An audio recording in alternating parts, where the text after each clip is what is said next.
Hey guys, Patrick here with ESEE Knives, Randall's Adventure and Training. Today I'm here with Shane. What do we got going on today? So we thought we'd do a favorite gear series, and in this gear series we're going to kick it off with one of our favorite topics, knives. So today we're going to cover 3 fixed blades, 3 of our favorite fixed blades, 2 of our favorite folders, and then we're going to finish up with a knife with a story, and then we're also going to do a pocket dump and show you what we have in our pockets. Patrick, why don't you kick it off? Alright, one of my favorites. Last year I had the privilege to go up to Karamat Wilderness Ways up in Canada and take a class, and I noticed a couple of the instructors carrying one of these. This is the James Andal Forest Tool. It's got a little bit of a few rough spots on it. I taught in North Carolina, used it a lot over the weekend. I'll need to clean it up. Scandi grind, what I love about it, it's got the rounded belly and it comes to a narrow tip. It's real great for carving, doing trap triggers, etc. Not super thick either. You know what steel that is? I sure don't. You know I don't keep up with steels. I know. Alright, I guess I'm up next. So one of my favorite knives that I've had for a while and gets used on every bushcraft class we do, and also just a lot, is the LT Wright Camrat. It's 3/32. I don't remember if it's 01 steel or whatever it is, but I love it. It's been used a bunch. This thing is an absolute lightsaber and feels really good in the hand. One of my absolute favorite knives ever made. Alright, next. Jeff gave me this several years ago. It's the Roselli Carpenter's knife. Another Scandi. Great with carving wood and doing anything you need it to. Darren Baird taught me how to make the birch bark sheath for it, and so that really added to it. Darren is East Woodland Survival. East Woodland Survival. Give that guy a follow. He is a wealth of knowledge. Next up, if you follow us on social media at all, you know that I am a fan of the CR 2.5. This is a knife that gets passed over in our lineup time and time again, but it's absolutely one of my favorite knives. If I ever carry a fixed blade, it is this one 99% of the time as far as everyday carry. I use a Jufu pocket leather. I think it's called the ISP sheath, or an Armitage carry, often in a horizontal cross draw if I'm rowing a drift boat or something. This to me is one of our favorite knives, one of our most overlooked knives, and we also have an update on this one coming up soon. It's going to be the CR 3.0 that has revised scales of being S35, and it's actually going out a ½ inch. So we're excited about that. I don't know when we're going to see it, but I'm excited about that update to this design. My next one's similar in size. This is the LT Wright paring knife from their Camp Chef or Camp Cooking series. Super thin blade, 3/32, full flat grind. I don't forget what type of micarta they call that color. But it's designed as like a small paring knife. But like Shane said, everyday carry. It's small. It doesn't take up much room.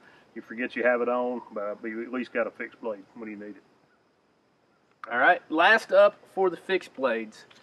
This is my James Gibson neck knife. It's in a Kydex sheath. I wear it on a Wazoo Viking pendant sharpener right here. This knife is with me again in every bushcraft class.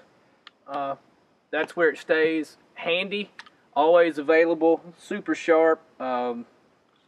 And the fact that the person that made it by hand is a friend of mine, I always think is cool. So that's one of the things about custom knives to me, is it's cool when they're custom, but it's even cooler when you know the person that made it, been to their shop, you have a personal relationship with them. So absolutely one of my favorites. If you're interested in it, look up James Gibson, Knob Creek Forge. He's on Facebook and Instagram. Yeah, James, that name should sound familiar because we have several James designs in our lineup. I think 4 or 5 and maybe more to come. One thing I'm going to notice and point out here is we're using a lot of smaller, thinner knives. Yeah, you see that a lot, especially with students coming to classes. They'll show up with a big, thick blade, and it's very long and 1/4 inch thick. And the more they use it, they figure out that sometimes you can get by a lot better with just a shorter, thinner blade. And then when we see them in future classes, a lot of them start going that route. We don't care what you use in a class. We just want you to be comfortable and confident with it. But that's the trend we tend to see. And it's one of the things that we like to say is we really want people to focus on software, not hardware. It's not about how many knives you have. It's about how much can I get out of one knife. What's the maximum capability of whatever knife it is I happen to have in my hand or in my pocket. That may sometimes adversely impact knife sales, but at the same time, we do believe that the software is way more important than the hardware. Let's move on to your folders, Patrick. All right, folders. You may recognize this one, the Buck 110. I've had this one for several years. Probably the best-selling knife in the world, is what I've heard. Buck has sold more of these than any other knife company has sold any model. So, not very expensive. Of course, once again, I don't know anything about the steel. A lot of the knife enthusiasts are going to want to gig me on that. I don't care as long as it's sharp and holds a good edge, and I can touch it up. The only drawback is it's very heavy. Yeah, you feel it's got some heft in the pocket. You know you've got it in your pocket. That's for sure. All right, so. For me, the Spyderco PM2, this particular model with the M390 and a Lynch pocket clip, this thing rides in my pocket more days than not. I really like Spyderco knives and have for years and years. It's just for whatever reason, this knife tends to find its way in my pocket most days. I like that it doesn't take up a lot of pocket real estate. I like the Lynch clip, goes for a deep carry, and so it doesn't stick out, doesn't draw much attention. And the M390's been great steel, so I'm a fan. All right, my other one is the Knox Outrider. Back a few years ago, I was messaging with Ruben, and he's an expert on Swiss Army knives and different models. That's Ruben Boyer. Bear the Dog on Instagram. No, I think it's Ruben Boyer. It might be Ruben now. And he's also Adventure Food Guy. Adventure Food Guy. But I told him I wanted the one with the longest locking blade and the longest saw. And I needed a pair of scissors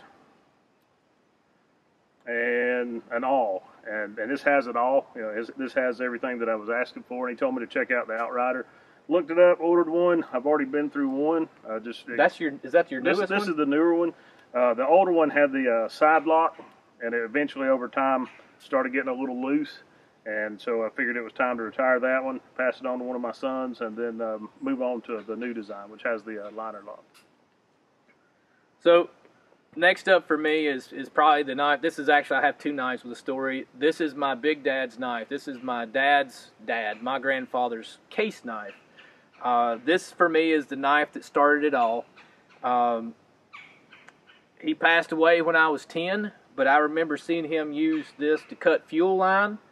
I've watched him cut his own hand with it. I've also watched him cut an apple with it and hand me a slice. I've seen him sharpen it. So as far as my prized possessions go, this knife is way up there in that this started my love and affinity for knives and knife culture. All right, we're moving on to knives with a story. Knives with a story. All right, now this thing I had to dig out of a drawer. You'll notice it's missing a screw that I never bothered to replace. Originally, this was a Rat 3 with a partially serrated blade. It was the first one of the Rat knives or ESEE knives that I ever bought. Found them in a Brigade Quartermaster. Saw them in the catalog, checked it out, reading the backstory on some of the blades and on their book. Went to Brigade, and they didn't have any plain edge in stock. All they had was serrated. Me being impatient, I just had to have it, and so I went ahead and bought it.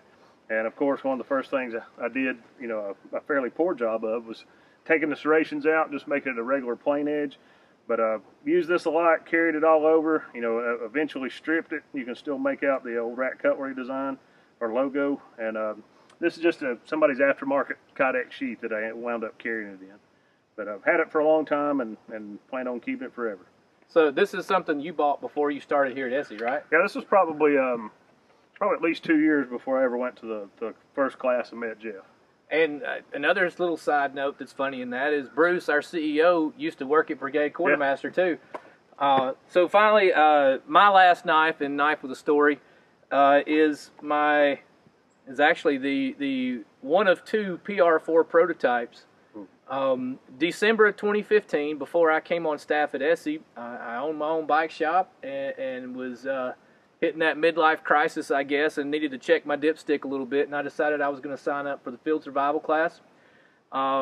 Day 2, no sleep, no food at some point, and I happened to notice Patrick pull out a knife that I knew for a fact wasn't in the ESEE lineup, and it caught my eye immediately. And I said, "What is that?" And I need to see it. Or can I see it? And so Patrick handed me this knife. I said, "Who made this?" Or handed me one like it. His original PR4 Prototype that you wound up testing for 2 or 3 years, really. And I said, "Who made this?" He said, "James Gibson." I said, "I'm getting in touch with that guy as soon as I get back." And after the field survival was over, shout out to the Buttonfly 5. You know who you are. Smallest class to ever do the course without any modifications. I got in touch with James Gibson, once again of Knob Creek Forge, and said, "Hey, man, I really want you to build one of these knives for me." And James had no idea who I was, and I found out later that he called Patrick and said, "Hey, can I actually build this knife for this guy?" And Patrick gave him the go-ahead. So I'm happy to say that I have the second PR4 Prototype, acquired before I was on staff, because I like the design so much. So that's pretty much our knives with the story. Patrick, what are you carrying today in your pockets? We'll do a quick pocket dump and see. All right. Well, I always carry the Outrider. You know, even if I'm just running out to the gas station or whatever, I always have the Outrider. Usually throw some type of string in the pocket just in case. You never know. Just happen to have this in the pocket. You know, it's very important to have a face covering. Or your COVID mask, or bank robbing mask. Bandanas are great for tons of uses, and so might as well carry one. And some way of making fire. It's always either a ferro rod or a big lighter. Most times, just running to town or whatever, be a big lighter. All right, pocket done for me. I'm traveling pretty light. I have my Streamlight. What is this? The 1 AAA ProTac 1 AAA. I can't read it. My arms are too short, but I have carried the ProTac 2Ls for a long time with the CR123s. I just like the smaller footprint of this. And because my normal Spyderco was in rotation here, this is a Kunwu Ronin S35 blade, titanium scale. Just kind of a knife I'm just giving a try in the pocket for a bit. So that's it for our favorite knives. Of course, we could have done this for 4 hours probably talking about knives we like. Patrick and I rotate through a lot of knives, but these are certainly knives that see their significant time in rotation. We are beginning this series, and we would love to hear from you, your comments, your suggestions. If you have questions on why we carry or what we like about it, feel free to hit the comments below. Also, if you have suggestions for gear you would like to see, we've talked about doing backpacks, we've talked about boots, axes. So this is be an ongoing series that you get a chance to have a lot of say-so in what we do. Y'all be sure to like and follow us on Facebook and Instagram. We could really use a subscribe. And on Instagram, if you would hit turn on the notifications, we're always battling with making sure that our people that follow us see our post. So if you could turn on those notifications, hit that subscribe button, we would appreciate it. Stay tuned for more. Thanks, Patrick. Thanks, guys.